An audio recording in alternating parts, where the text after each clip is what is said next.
mayam thau ngौदना yense phutlaga thongba cholesterol loktoga thongba yeni mayam mahong tang yengbiu thongbiu aina thongba youtube da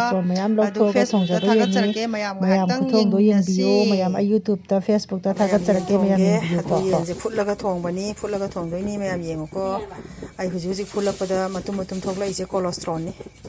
cholesterol adu thongdo ibona adu ibona hapong ya di mai sulangan sama le ka mai hang cholesterol ni thogla ni am jang this matum matum thogla isaje ubasa cholesterol ni thogla ni am yen thongda yense phulni aduga cholesterol mayam de loktoge cholesterol je ko khabai mana kan thoge ko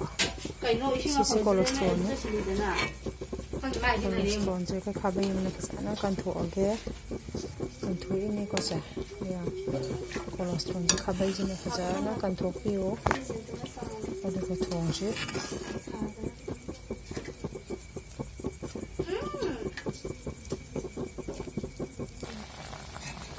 moro ko machu le kan thako loi khare atu kan ji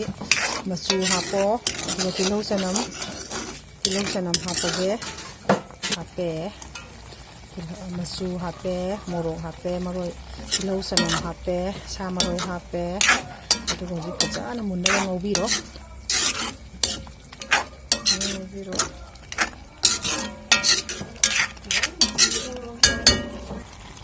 ji alu hape alu mitang alu hape mayang ko sa je mullagani na ising ingba hapagi hawroi aduna ising asaba khara lungkhar piro ai somda lumjare ko ising asaba kitang lumjare ising asaba je lumjare ising asaba je manam khara lae nungsire si ko phutlaga yen thongani manam jidi ngau wi nungsi he sa maroi manam ga ising asaba jina kitang hajal lage maya yam di hapoi tang hakke jik akai yosale yen thongbo losale yang maya ngasi gi yen phutlaga cholesterol loi loktoba matungda thongba yeni mayam aduga aroibagi akoina jira powder aduga fadigom powder sai ni se ko sarani muthalani loire